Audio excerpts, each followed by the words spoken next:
if you can't get a seat at Hamilton High School this week, just head a little further east and hope to get a seat at Desert Ridge, where Red Mountain and Desert Ridge will tangle, the other of the epic matchups in the far southeast valley.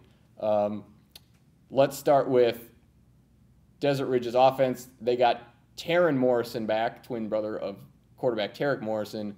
That's probably going to help their running game, and the Jaguars hope their passing game a little bit. But the big question is, can anybody stop Red Mountain's offense, especially that passing game?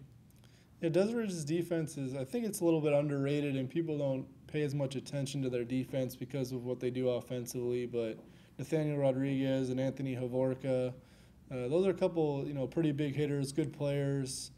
Something where they don't have the speed to match up with Aaron Carr and Drake Pierre, so that could be a problem. But Desert Ridge's defense is solid, and it's tough slowing them down. And Red Mountain scored 33 on Brophy, and I don't think Desert Ridge defense is as good as Brophy's. So Red Mountain will probably score, but if Desert Ridge can, at least keep them in the game and let the offense, have a chance, that helps them. And they need to make some plays, and I think they have to let Red Mountain run the ball and stop that passing game, because if you let them pass, they're going to go wild. Yeah, and that's probably the way to beat them, except the problem is that Red Mountain has run the ball pretty darn well in the last couple of weeks. Desert Ridge's defensive line also pretty good, and Coach Jeremy Hathcock thinks it's deeper than his lines of years past, which allows for more substitutions and trying to keep guys a little bit fresher, and that could end up being kind of a big deal when you have to go against what Red Mountain has shown this year offensively. The flip side of the ball, you mentioned, we were talking about shootouts and not necessarily what Desert Ridge is capable or wants to get into in this case, especially with a Red Mountain. How does Desert Ridge stay in this game without getting into a sort of having to get itself into a must-score back and forth exchange?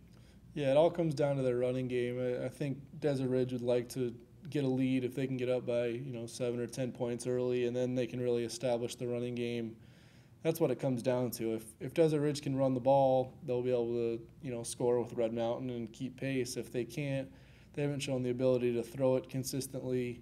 So Red Mountain will probably run away with it if Desert Ridge can't run. But Desert Ridge running game is so potent, and it got shut down by Hamilton, but Hamilton's defense is better than Red Mountain's. So Desert Ridge should be able to score some points, and if they can find a little bit of a passing game, and they might try to do some bubble screens or just mix it up a little bit to get the passing game going, so Red Mountain can't put 7 or 8 guys in the box and just wait for them to run. Yeah, and Desert Ridge is kind of optimistic that their passing game is now going to start to evolve. They got, obviously, with Taryn Morrison, some guys are also starting to get healthy along the line of scrimmage, and they're pretty optimistic about their passing game developing going forward as we get into October and deeper into October.